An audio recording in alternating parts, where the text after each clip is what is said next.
कई जैसा कि आप सही जानते हैं, आजादी के बाद पहली बार ऐसा हुआ है कि दिल्ली एनसीआर के सभी राज्यों में सेंट्रल गवर्नमेंट की सरकार है। चाहे आप दिल्ली की बात कर लो, राजस्थान की बात कर लो, उत्तर प्रदेश की बात कर लो या हरियाणा की बात कर लो, इन्हीं चारों को मिलकर के दिल्ली एनसीआर बना है और इन सब में एक ही सरकार है। तो अब किसी भी दिशा में आरटीएस का विस्तार हो या फिर मेट्रो का विस्तार हो या फिर एक्सप्रेसवे हाईवे का विस्तार हो, रेलवे का विस्तार हो, एयरपोर्ट का विस्तार हो, कहीं कोई दिक्कत नहीं है। अभी हम लोग बात करेंगे सारे प्रोजेक्ट के बारे में डिटेल में, किसमें कहां पर काम स्टार्ट हुआ। नई गवर्नमेंट का कहना है कि दिल्ली में जिन परियोजनाओं में डिले हो रहा था, चाहे मेट्रो रेल नेटवर्क हो या फिर आरटीएस का विस्तार हो, अब वो विलंबित नहीं होगा। प्राइम मिनिस्टर मोदी ने कहा था कि इन परियोजनाओं और इंद्रप्रस्थ से नॉर्थ ब्लॉक तक नए मेट्रो लिंक पर तेजी से काम किया जाएगा। उनका कहना है कि हमारा प्रयास इस क्षेत्र में गतिशीलता और बुनियादी ढांचे के विकास के संबंध में बहुत सारे कार्य करने का होगा। टाइम्स ऑफ इंडिया को पता चला है कि दिल्ली एसएनबी और दिल्ली पानीपत आरटीएस परियोजनाएं मूल्यांकन के चरण में हैं। अब तक दिल्ली सरकार ने इन परियोजनाओं में भागीदारी होने के नाते सैद्धांतिक मंजूरी दे दी है। अब इन सारे प्रोजेक्ट को सेंट्रल गवर्नमेंट से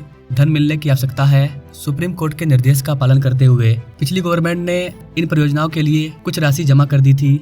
अभी दिल्ली का जो मेन प्रॉब्लम है वो है दिल्ली की भीड़ और दिल्ली मेट्रो पर भार लगातार बढ़ते जा रहा है, जिसकी वजह से दिल्ली मेट्रो के यात्रियों में ये चिंता बढ़ती जा रही है कि इस बिजी यात्रा समय में लोगों की संख्या बढ़ने से स्टेशन पर भगदड़ जैसी स्थिति पैदा ना हो जाए। क्योंकि आप सभी जानते हैं कि अभी महाकुंभ के दौरान दिल्ली रेलवे स्टेशन पर क्या हुआ था, भगदड़ मची थी और 18 लोगों की जानें चली गई थी। ऐसे में दिल्ली वालों को ये डर लग रहा है कि जिस तरह से दिल्ली के कुछ ऐसे मेट्रो है जहाँ पर इतना ज्यादा भीड़ होता है कि वहाँ पर भगदड़ मचने की संभावना है। जैसे कि दिल्ली का हौज खास मेट्रो स्टेशन, वहाँ काफी ज्यादा भीड़ भाड़ होता है और भीड़ के कारण वहाँ पर हमेशा अराजक स्थिति पैदा होने की डर रहती है। कई अन्य स्टेशन है जहाँ पर काफी ज्यादा भीड़ होता है। विशेषकर दिल्ली मेट्रो के जो एस्केलेटर है, वहाँ पर यात्री एक दूसरे को धक्का दे देते हैं उतरते समय, जबकि सीढ़ियों पर कोई जाना नहीं चाहता है। चूँकि दिल्ली मेट्रो में यात्रियों की संख्या पिछले साल अपने उच्चतम स्तर को पार कर गई थी। 18 नवंबर को दिल्ली मेट्रो का जो आंकड़ा है वो एक ही दिन में 78.7 लाख यात्रियों को टच कर गया था, जो कि अब तक का सबसे बड़ा रिकॉर्ड है। डेली बेसिस पर दिल्ली में 60 से 70 लाख लोग यात्रा करते हैं। एक कारण है कि दिल्ली मेट्रो में ट्रैफिक लगातार बढ़ते जा रहा है और इसको सॉल्व करने के लिए या तो मेट्रो के स्टेशन का विस्तार करना होगा, मेट्रो का विस्तार करना होगा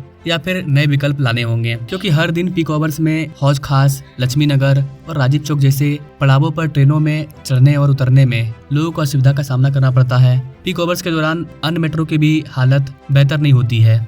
फिलहाल के लिए इसका विकल्प यही है जो कि 2018 में सुप्रीम कोर्ट ने दिया था। दिल्ली में मेट्रो के अलावा बस को चलाना काफी ज्यादा जरूरी है। अभी टोटल 7,600 बस चलती है। सुप्रीम कोर्ट का कहना है कि इसे बढ़ा करके 11,000 कर दिया जाएगा। बाकी गाइस, आपको क्या लगता है, पूरे एनसीआर में एक ही गवर्नमेंट की सरकार है, तो क्या एनसीआर में 5 साल में बड़ा बदलाव देखने को मिलेगा? क्या दिल्ली को ट्रैफिक से निजात मिलेगा? क्या दिल्ली को पॉल्यूशन से निजात मिलेगा? बाकी मिलेंगे अपने लोग नेक्स्ट वीडियो में। तब तक के लिए जय हिंद।